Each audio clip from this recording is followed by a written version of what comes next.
कैसे हैं आप सब लोग बेटा। आई होप आप सब लोग बहुत अच्छे तरीके से अपनी पढ़ाई कर रहे होंगे। जैसा कि बेटा अब सीबीएसई ने क्लियर कर दिया है कि जो आपका टर्म 1 एग्जाम है that is totally objective based, जिसमें आपसे एमसीक्यू बेस्ड क्वेश्चन पूछे जाएंगे। 40 मार्क्स का एमसीक्यू बेस्ड पेपर होगा और इसके अलावा 10 मार्क्स के आपके प्रैक्टिकल। ठीक है, बट यहां पर मैं आपको एक चीज क्लियर करना चाहता हूं, क्योंकि मैंने भी बेटा बहुत सारी वीडियोस देखी जिसमें यह बताया जा रहा है कि आपसे एमसीक्यू बेस्ड क्वेश्चंस पूछे जाएंगे, बट ऐसा नहीं है। सीबीएसई ने आपको एक सैंपल पेपर इशू कर दिया है, अपनी गाइडलाइंस दे दी हैं, जिसके अकॉर्डिंगली आपसे एमसीक्यू क्वेश्चंस पूछे जाएंगे। बट आपसे जो क्वेश्चंस पूछे जाएंगे बेटा that is based on case study, मतलब हमें जो करना है वो केस स्टडी एमसीक्यू करना है बेटा। तो आज के इस वीडियो में हम लोग दो case study accountancy class 12th की उसको स्टडी करेंगे और देखेंगे कि उसके बेस पर किस तरीके से एमसीक्यू क्वेश्चंस पूछे गए हैं। तो बेटा स्टार्ट करते हैं।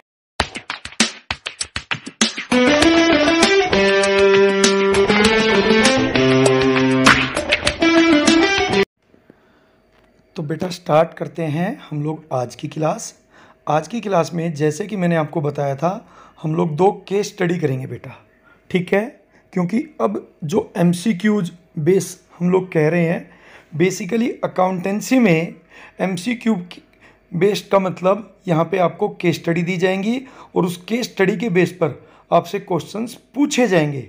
अब एक चीज़ और समझ लीजिएगा कि अकाउंटेंसी में ये नहीं है कि हर क्वेश्चन एमसीक्यू होगा।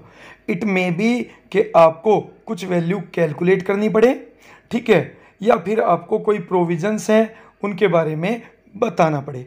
बट ऑब्वियस सी बात है बेटा, वो सारी वैल्यू वो सारी प्रोविज़न 1 मार्क्स के हैं, तो बहुत छोटी छोटी चीज़ें उस केस स्टडी के बेस पे आपसे पूछी जाएगी। तो बात करते हैं बेटा पहली केस स्टडी की। कि पहली जो केस स्टडी है बेटा उसमें बताया गया है कि अमित और महेश दो पार्टनर्स थे बेटा, जिनका प्रॉफिट शेयरिंग रेशो 3:2 था। तो सबसे पहले आप इस 3:2 को अंडरलाइन कर लेंगे। इसके बाद इसमें बताया गया कि बेटा वो लोग जो हैं food items, fast food items में डील कर रहे हैं और उनका फिक्स कैपिटल कंट्रीब्यूशन है बेटा 1,20,000 और 80,000। यहाँ पे जो काम की चीज़ आपको ध्यान रखनी है वो है बेटा फिक्स कैपिटल कंट्रीब्यूशन। इसका मतलब है उनका फिक्स कैपिटल मेथड है कैपिटल अकाउंट मेंटेन करने के लिए, इसको भी आप अंडरलाइन कर लीजिए। फिर बताया कि eight the end of the year उनका जो प्रॉफिट है इट वाज बेटा 1,20,000 बिफोर अलाउिंग द रेमुनरेशंस ऑफ ₹3,000 पर क्वार्टर टू अमित, ठीक है। इसका मतलब 3,000 रुपये पर क्वार्टर है जो अमित का रेमुनरेशन बनता है और 2,000 रुपये पर हाफ ईयर टू महेश। तो ये चीज़ भी आपकी काम की है, इसके बेस पे भी क्वेश्चन बन सकते हैं। टोटल रेमुनरेशन पूछा जा सकता है महेश का और अमित का, ठीक है। तो आपको ये भी ध्यान रखना है कि जो अमित का है बेटा वो पर क्वार्टर है और जो महेश का है बेटा वो पर हाफ ईयर है, ठीक है। और इस तरीके का जब प्रॉफिट उनको पहले ही साल में मिला, इतना अच्छा प्रॉफिट मिलने के बाद दे डिसाइड कि they will expand the area of operation. इसका मतलब है कि वो अपना जो बिजनेस है उसको बढ़ाएंगे। अब इस पर्पज़ के लिए उनको एक डिलीवरी वैन चाहिए बेटा, कुछ स्कूटी चाहिए और इसके अलावा एक एडिशनल पर्सन भी चाहिए जो उनको सपोर्ट कर सके। 6 months into the accounting year they decide to admit Sundaram as a new partner. इस अकाउंटिंग ईयर के स्टार्ट होने के बाद उन्होंने सुंदरम को एक नए पार्टनर बनाने का निर्णय लिया और उसको ऑफर किया 20% as a share of profit. अब इसको आपको अंडरलाइन करना है, ठीक है। 20% as a share of profit, 20% का मतलब बेटा 1/5 शेयर ऑफ प्रॉफिट के लिए विद मंथली रेमुनरेशंस ऑफ 2,500। अब देखिए यहाँ पे क्या बताया, मंथली रेमुनरेशंस बताया। तो मंथली रेमुनरेशन है तो इसका मतलब यहाँ पे हर महीने दे दिया, ऊपर पर क्वार्टर और पर हाफ ईयर था। तो इन चीज़ों को आपको ध्यान रखना पड़ेगा। इसके अलावा Sundaram was asked to introduce 1,30,000 for capital and 70,000 for premium for goodwill. तो सुंदरम को 1,30,000 रुपये की कैपिटल और 70,000 रुपये प्रीमियम फॉर गुडविल इंट्रोड्यूस करने के लिए बोला गया। इसके साथ साथ Sundaram was required to provide ₹1 lakh as loan for the 2 year. Sundaram को 1 लाख रुपये लोन भी देना है फर्म को 2 साल के लिए, ठीक है, सुंदरम ने ये सारे ऑफर जो थे एक्सेप्ट कर लिए।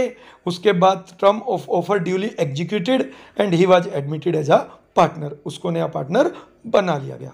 तो बेटा देखो ये केस स्टडी जो है आपको पढ़ के एक चीज़ समझ में आ गई, ये जो केस स्टडी है वो किस चैप्टर से है, किस टॉपिक से है, इसका नाम है एडमिशन ऑफ अ पार्टनर।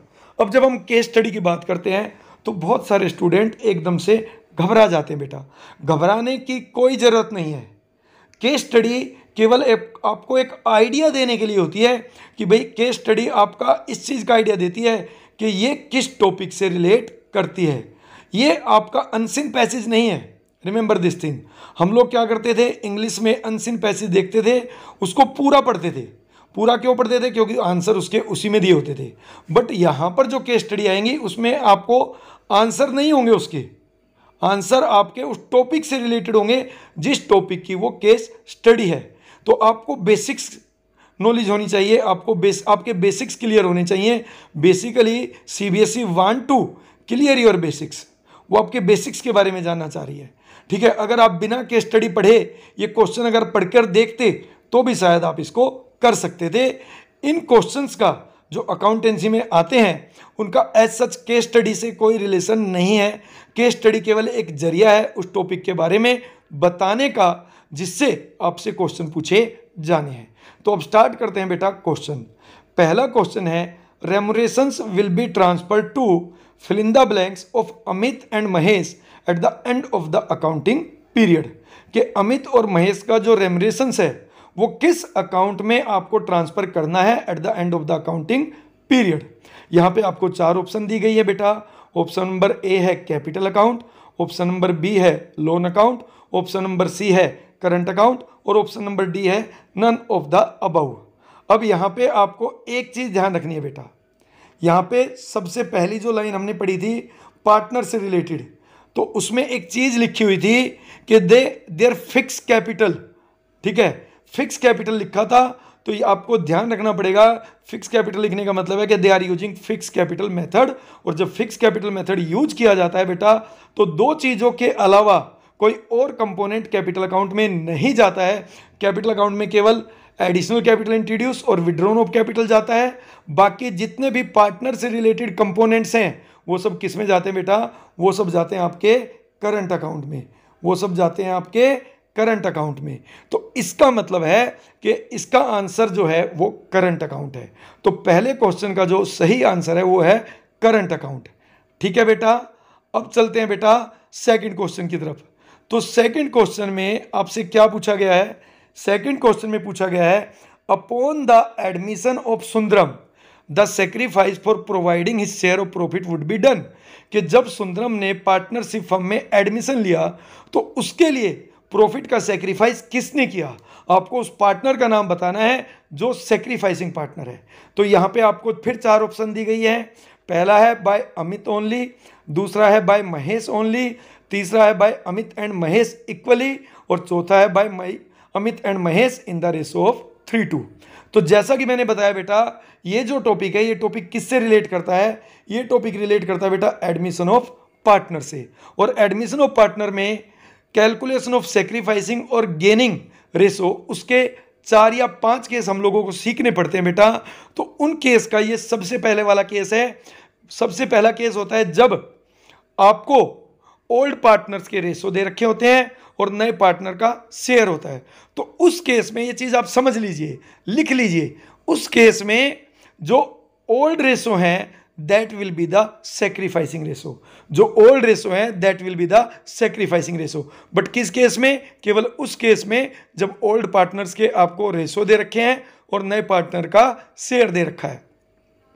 तो इसके अकॉर्डिंगली जो हमारा सही आंसर है बेटा that is your D option, that is your D option by Amit and Mahesh in the ratio of 3:2, by Amit and Mahesh in the ratio of 3:2। ठीक है बेटा, आई होप आपको ये समझ में आया होगा। अब इसके बाद चलते हैं बेटा थर्ड क्वेश्चन में। थर्ड क्वेश्चन में आपको दिया है कि Sundaram will be entitled to a remuneration of at the end of the year. कि सुंदरम को जो रेमुनरेशन देना है साल के एंड में वो कितना देना है। अब यहाँ पर आपको ध्यान रखना है कि दो चीज़ें, कि पहला सुंदरम को कितना अमाउंट ऑफ रेमरेशन मिल रहा था, दैट इज 2500, और वो कैसे मिल रहा था। तो सुंदरम के केस में लिखा था 2500 पर मंथ, 2500 पर मंथ। और इस साल सुंदरम को जो एडमिट किया गया है फर्म में बेटा, वो आफ्टर 6 मंथ किया गया है। इसका मतलब सुंदरम ने इस अकाउंटिंग ईयर में 6 महीने तक काम किया है। तो सुंदरम को जो आपका रेमरेशन मिलेगा बेटा, वो 6 मंथ का मिलेगा। जो रेमरेशन मिलेगा वो 6 मंथ का मिलेगा। और कैसे हम कैलकुलेट करेंगे, 2500 पर मंथ है, इनटू आप कर देंगे 6 से, तो आपका आंसर आ जाएगा बेटा 15,000। आपका आंसर आ जाएगा बेटा 15,000। ठीक है, आपका आंसर आ जाएगा 15,000। आपका आंसर आ जाएगा 15,000। अब चलते हैं बेटा नेक्स्ट क्वेश्चन की तरफ। नेक्स्ट क्वेश्चन है बेटा, while taking up the accounting procedure for this reconstruction, the accountant of the firm, Mr. Suraj Marwa, faced a difficulty. Solve it by answering the following. जब फर्म का accountant सूरज मारवा accounts बना रहा था तो उसको बेटा एक प्रॉब्लम आ गई, आपको उसकी प्रॉब्लम को सोल्व करना है। तो देखते हैं कि अकाउंटेंट साहब को क्या समस्या आई। ठीक है बेटा, लिखा है for the amount of loan that Sundaram has agreed to provide he is entitled to interest thereon at the rate of, कि जो सुंदरम ने लोन दिया है फर्म को, ठीक है, उस पर उसको कितना रेट ऑफ इंटरेस्ट देना चाहिए, ये जो अकाउंटेंट है सूरज मारवा जी, उनको समझ नहीं आ रहा है, ये आपको बताना है बेटा। अब हमें ये समझना होगा कि जब हमारे पास इंटरेस्ट ऑन लोन को लेके कोई प्रोविजन ना हो तो हमें पार्टनरशिप एक्ट 1932 फॉलो करना पड़ता है, जिसके अकॉर्डिंगली अगर किसी पार्टनर ने फर्म को लोन दिया है तो उसको हम जो इंटरेस्ट देते हैं बेटा, वो देते हैं 6% पर एनम, 6% पर एनम। तो उसको 6% पर एनम के हिसाब से इंटरेस्ट दिया जाएगा बेटा, और 6 मंथ का ही इंटरेस्ट दिया जाएगा।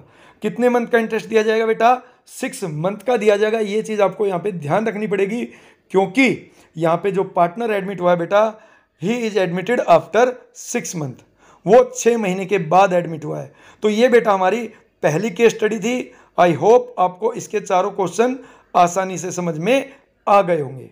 तो अब बात करते हैं बेटा सेकंड केस स्टडी के बारे में। तो बेटा अब हम लोग स्टार्ट करेंगे अपना केस स्टडी 2। तो केस स्टडी 2 में बेटा अपने को क्या देखना है, अपने को केवल ये देखना होता है। देखिए फिर बता रहा हूँ, केस स्टडी केवल आपको एक आइडिया देगी कि इस केस स्टडी के बाद जो क्वेश्चन पूछे जाएंगे वो किस टॉपिक से रिलेटेड होंगे। तो इस केस स्टडी में भी हम लोग देखेंगे कि ये किस टॉपिक से रिलेटेड केस स्टडी है, और उसके बेस पे हमें देखने हैं कौन कौन से क्वेश्चंस पूछे गए हैं। तो केस स्टडी का मेन पर्पज जो है, केवल आपको टॉपिक का आइडिया देना है, आपको ये समझाना है कि आपको ये पता चल जाए कि भैया ये जो केस स्टडी है वो इस टॉपिक से रिलेटेड है।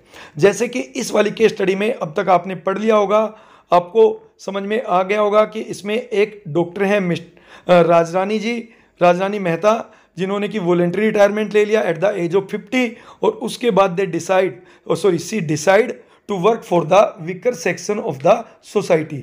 स्लम एरिया में उनको काम करने की इच्छा हुई, लोगों के लिए काम करने की इच्छा हुई। ठीक है, इसके लिए इन्होंने क्या किया, अपने अपार्टमेंट से कुछ लोगों से बात की, और बहुत सारे अपार्टमेंट मेंबर इस बात के लिए एग्री हो गए कि वो लोग एक लोकल क्लिनिक खोलेंगे स्लम एरिया में, जिसमें वो प्रोवाइड करेंगे कॉस्ट फ्री मेडिकल असिस्टेंट्स, और उनको अवेयर करेंगे about hygiene living, physical fitness and economic balance diet. ठीक है बेटा, तो यहाँ तक हमें पढ़कर ये समझ में आ गया, ये जो टॉपिक है ये हमारी अकाउंटेंसी में नॉट फॉर प्रॉफिट ऑर्गेनाइजेशन यानी एनपीओ इस चैप्टर से रिलेटेड है। इसका मतलब इस केस स्टडी के बाद जो क्वेश्चन पूछे जाएंगे वो आपका एनपीओ से ही पूछे जाएंगे। अब इसके बाद हम देखते हैं, अब उन्होंने क्या किया, डॉक्टर राजरानी मेहता ने अपना जो हेल्थ डिपार्टमेंट है उसको अप्रोच किया कि उसको कुछ मेडिकल ग्रांट दी जाए, और उसके बाद हेल्थ डिपार्टमेंट ने उसको 2 लाख रुपए की ग्रांट सैंक्शन कर दी for the purchase of medical equipment and test kits for pathological test. अब यहाँ पर ये ध्यान रखना है, ग्रांट जरूर दी है, ये गवर्नमेंट ग्रांट है बेटा। ठीक है, गवर्नमेंट ग्रांट आपका रिसीट्स का कंपोनेंट होता है, बट यहाँ पर उसके साथ कंडीशन लगा दी है, किस लिए दी है, purchase of medical equipment and test kits. तो ये स्पेसिफिक ग्रांट्स हो गई बेटा। इसके अलावा 10 members of apartment contributed 20,000 each as lifetime subscription. अब ये सब्सक्रिप्शन फॉर लाइफ टाइम है, लाइफ मेंबरशिप फीस हो गई एक तरीके से। यहाँ पे सब्सक्रिप्शन जो लाइफ टाइम है बेटा, सॉरी ये सब्सक्रिप्शन फॉर लाइफ टाइम जो है ये आपकी कैपिटल रिसीट्स है, ये आपकी लाइबिलिटीज है। Rajni decide to charge ₹10 as one time registration fees. इसके अलावा ये सारी ट्रांजैक्शन एक साल में वहाँ पर हुई है, ठीक है। तो यहाँ पर देखेंगे आप, परचेज इक्विपमेंट दिया है, परचेज मेडिसिन दिया है, परचेज फर्नीचर दिया है, रेंट पेड दिया है, fees received for medical test दिया है, honorarium paid to yoga teacher दिया है, honorarium paid to psychiatrist and sports teacher दिया है। और इसके अलावा रजनी ने यह भी बताया कि 10,500 पेशेंट ने रजिस्टर्ड कराया था, जिनसे उसको 10 रुपये, ये ध्यान रखना होगा आपको, 10 रुपये ऊपर दिया हुआ है, ठीक है, रजिस्ट्रेशन फीस भी मिली है। तो ये उसके लिए रेवेन्यू रिसीट्स है बेटा, ठीक है। तो आपको इन सभी चीज़ों को, इन रेफरेंस को ध्यान में रखते हुए इन क्वेश्चंस का आंसर देना है। तो सबसे पहला जो क्वेश्चन है बेटा उसको डिस्कस कर लेते हैं।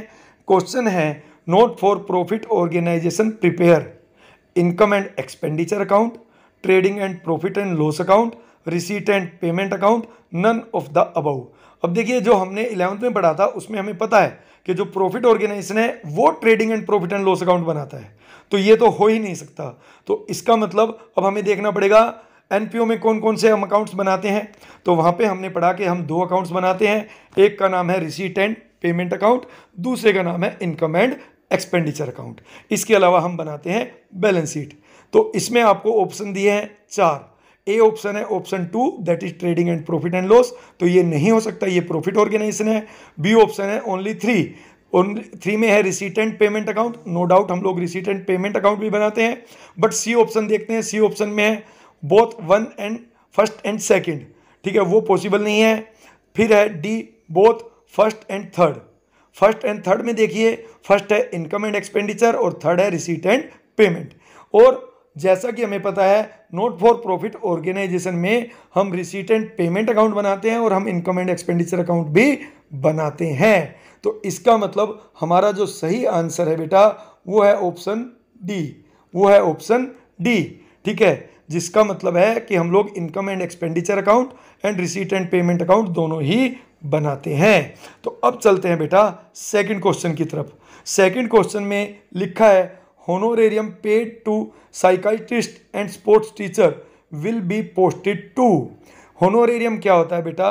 होनोरेरियम एनपीओ में हम लोग उन लोगों को देते हैं जो लोग वॉलंटरी हमारी ऑर्गेनाइजेशन के लिए काम करते हैं। It is not salary, it is a compensation, ठीक है, वो उनको दिया गया है। तो लिखा है, पहला ऑप्शन है debit side of income and expenditure account, दूसरा ऑप्शन है debit side of receipt and payment account, तीसरा ऑप्शन है debit side of profit and loss account और चौथा ऑप्शन है credit side of income and expenditure account. तो बात करते हैं पहले debit side of receipt and payment account. Receipt and payment account जैसा कि हम लोगों को पता है बेटा, बाय नेचर रियल अकाउंट होता है, जिसकी डेबिट साइड में कैश का आना लिखते हैं, जितना पैसा रिसीव किया है एनपीओ में ड्यूरिंग एन अकाउंटिंग ईयर वो सब लिखते हैं। बट ये तो पेमेंट है बेटा, ये तो पेड है, तो ये इसमें नहीं आ सकता। फिर है debit side of profit and loss account. अब हमें बताया कि debit side of profit and loss account जो है बेटा वो हमारा किस में बनता है? वो बनता है प्रॉफिट ऑर्गेनाइजेशन में, बट ये नॉट फॉर प्रॉफिट ऑर्गेनाइजेशन है, तो ये भी आंसर नहीं हो सकता। तीसरा ऑप्शन है बेटा credit side of income and expenditure account. अब हमें पता है कि जो इनकम एंड एक्सपेंडिचर अकाउंट है बेटा बाय नेचर नॉमिनल अकाउंट है, बाय नेचर नॉमिनल अकाउंट है बेटा, और नॉमिनल अकाउंट की क्रेडिट साइड में हम लोग इनकम दिखाते हैं, जबकि ये लिखा है होनोरेरियम पेड, तो ये बेटा हमारे लिए खर्चा है। इसका मतलब जो हमारा सही आंसर है बेटा वो हमारा सही आंसर है ऑप्शन ए, हमारा सही आंसर है option A, that is debit side of income and expenditure account, debit side of income and expenditure account, क्योंकि इनकम एक्सपेंडिचर अकाउंट हमारा नॉमिनल अकाउंट होता है जो नॉट फॉर प्रॉफिट ऑर्गेनाइजेशन में प्रिपेयर किया जाता है, और उसकी डेबिट साइड में during a period of time जितने भी हमारे खर्चे हैं वो शो करते हैं, और क्रेडिट साइड में टोटल इनकम हम लोग शो करते हैं। ठीक है बेटा, आपको समझ में आया सेकंड क्वेश्चन।